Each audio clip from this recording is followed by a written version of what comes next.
Delhi എയർപോർട്ടിലാണ്. Luggage ഒക്കെ എടുത്തിട്ടിരിക്കുകയാണ്. ഇവിടെ കുറച്ച് പ്രോഗ്രാംസിന് വേണ്ടി വന്ന അപ്പോഴാണ് ഞാൻ നോക്കിയത് ഇന്നലെ സോഷ്യൽ മീഡിയയെ എന്താണ് ഏറ്റവും കൂടുതൽ ഇൻഫ്ലുവൻസ് ചെയ്തത്. രാഹുൽ മാങ്കൂട്ടത്തിന്റെ പോസ്റ്റ്, അടൂർ പ്രകാശിന് വേണ്ടിയുള്ള പോസ്റ്റ് യഥാർത്ഥത്തിൽ വൈറലായി പോയിരിക്കും. ഞാനിപ്പോ ഓർത്തൊരു കാര്യം എന്ന് പറഞ്ഞാല്, യഥാർത്ഥത്തിൽ രാഹുൽ മാങ്കൂട്ടത്തിന് ഏറ്റവും അനുകൂലമായി മാറുന്ന ഒരു കോടതി വിധി, സുപ്രീം കോടതി വിധി വരികയും സമൂഹം മുഴുവൻ അതിനെക്കുറിച്ചും ചർച്ച ചെയ്യുന്ന അവസ്ഥയാണ്. ഞാൻ രാഹുലിന്റെ ഒരു സുഹൃത്തിനെ എനിക്ക് രാഹുലിനെ നേരിട്ട് വിളിച്ച് പറയാൻ ഒരു മടി, അതുകൊണ്ട് രാഹുലിന്റെ ഒരു സുഹൃത്തിനെ വിളിച്ച് പറഞ്ഞു, രാഹുൽ മാങ്കൂട്ടത്തിൽ ആ വിധി ഒന്ന് ഹൈലൈറ്റ് ചെയ്യാൻ പറയണേ.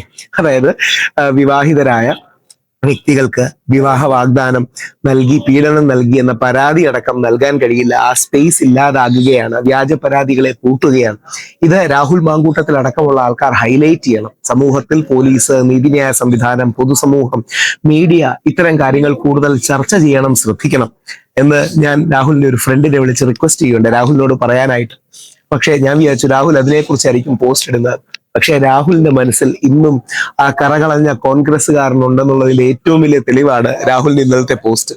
ഇന്നലെ യഥാർത്ഥത്തിൽ കോൺഗ്രസിന്റെ സൈബർ ലോകത്തെ ഏറ്റവും ശക്തമായി താങ്ങി നിർത്തുന്ന ആൾ ഇന്നും രാഹുൽ മാങ്കൂട്ടത്തിലാണെന്ന് കാണാം. കാര്യം, അടൂർ പ്രകാശിനെ യാതൊരു കാര്യമില്ലാത്ത ചോദ്യം ചെയ്തത്, അതായത് ഏതെങ്കിലും രീതിയിൽ കുറച്ച് കോൺഗ്രസ്സുകാരെ കൂടെ പിടിച്ച് അപകീർത്തിപ്പെടുത്താൻ ഉദ്ദേശിച്ചാണ് CPM-കാര് ചോദ്യം ചെയ്യുന്നത്.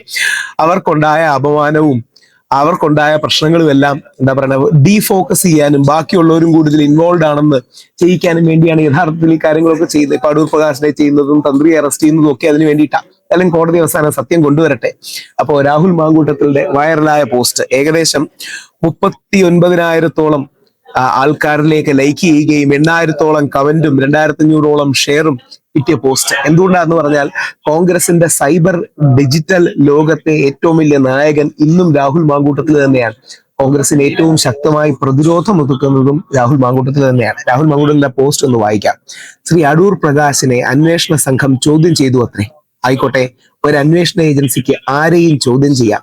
പക്ഷെ എന്താണ് SIT അന്വേഷിക്കുന്ന ഇവിടത്തെ ഒഫൻസ്? പോറ്റിക്കൊപ്പം ആരൊക്കെ ഫോട്ടോ എടുത്തു എന്നുള്ളതാണോ? ഇതിൽ പറഞ്ഞതല്ല, പക്ഷെ ഇനി പോറ്റിയുടെ ഫേസ്ബുക്ക് ഫ്രണ്ട്സിനെ എല്ലാം പിടിച്ച് അറസ്റ്റ് ചെയ്യും, അല്ലെങ്കിൽ ചോദ്യം ചെയ്യും. പോറ്റിക്കൊപ്പം ആരൊക്കെ ഫോട്ടോ എടുത്തു എന്നുള്ളതാണോ? അതോ ഈ ക്രിമിനൽ കേസിൽ പ്രതിയാകും മുമ്പ് ആർക്കൊക്കെ ഉണ്ണികൃഷ്ണൻ പോറ്റിയുമായി പരിചയമുണ്ട് എന്നതാണോ? എത്ര മെഷേർഡാണ് രാഹുൽ എഴുതുന്നെന്നുള്ളതാണ്. ഫോട്ടോ എടുക്കുന്നവർക്കൊക്കെ ചോദ്യം ചെയ്യൽ നോട്ടീസ് അയക്കാൻ ആണ് SIT ഉദ്ദേശിക്കുന്നതെങ്കിൽ ക്ലിഫ് ഹൗസിന്റെ അഡ്രസ് SITക്ക് അറിയില്ല എന്നാണോ? SIT അന്വേഷിക്കുന്നത് ശബരിമല സ്വർണ്ണക്കൊള്ളയെ പറ്റിയാണ് എന്ന് സർക്കാർ മറന്നാലും അന്വേഷണ സംഘം മറക്കരുത്. ആ സ്വർണ്ണക്കൊള്ളയിൽ ശ്രീ അടൂർ പ്രകാശിന് എന്ത് ബന്ധമാണുള്ളത്? ശബരിമല സ്വർണ്ണക്കൊള്ള നടത്തിയത് 2019 മുതലാണ്.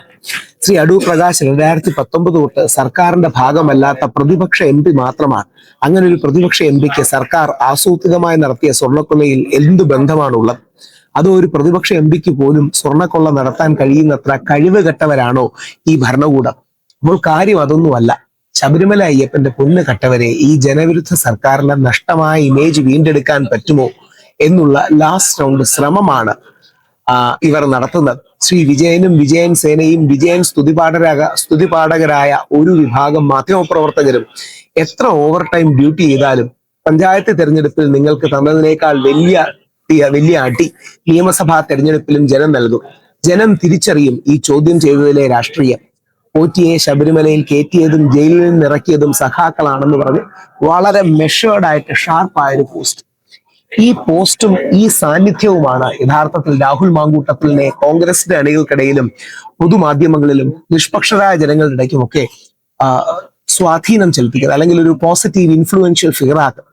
അപ്പോൾ രാഹുൽ മാങ്കൂട്ടത്തിൽ ഇനിയും, അതായത് രാഹുലിനെ കോൺഗ്രസിൽ നിന്ന് പുറത്താക്കി എന്ന് പറഞ്ഞ് മാധ്യമങ്ങളുടെ കയ്യടി നേടാം, ഞങ്ങൾ സ്ത്രീപക്ഷ നിലപാടുകൾ എടുക്കുന്നു എന്ന് പറയാം. പക്ഷേ രാഹുലിൽ നിന്ന് കോൺഗ്രസിനെ പുറത്താക്കാൻ കഴിയില്ല. രാഹുൽ നെഹ്റുവിയൻ ലെഫ്റ്റാണ്, ഞാനൊരു ഗാന്ധിയൻ റൈറ്റാണ്. പക്ഷേ രാഹുലിൽ നിന്ന് കോൺഗ്രസിനെ പുറത്താക്കാൻ കഴിയില്ല എന്നും ആ മൂല്യങ്ങൾക്ക് വേണ്ടി അവൻ ശക്തമായി നിൽക്കും. അതുകൊണ്ടാണ് എനിക്ക് രാഹുലിനെ ഇഷ്ടവും. ആശയപരമായ 100 കാര്യങ്ങളിൽ എനിക്ക് അഭിപ്രായ വ്യത്യാസമുണ്ട് രാഹുൽ മാങ്കൂട്ടത്തിലുള്ള. പക്ഷേ രാഹുലിന്റെ നന്മ, ഉള്ളിൽ ആ നല്ല കോൺഗ്രസ്സുകാരൻ, ആ പഴയ നല്ല നെഹ്റുവിയൻ കോൺഗ്രസ്സുകാരൻ ഉണ്ടെന്നുള്ളതാണ്. എല്ലാവിധ ശക്തിയോടെയും കൂടെ രാഹുൽ തിരിച്ചു വരട്ടെ. ഈ പോസ്റ്റും ഇന്നും കോൺഗ്രസിനെ പ്രതിരോധിക്കാൻ നമ്പർ 1 രാഹുൽ മാങ്കൂട്ടത്തിൽ തന്നെയാണ് എന്നുള്ളതാണ്.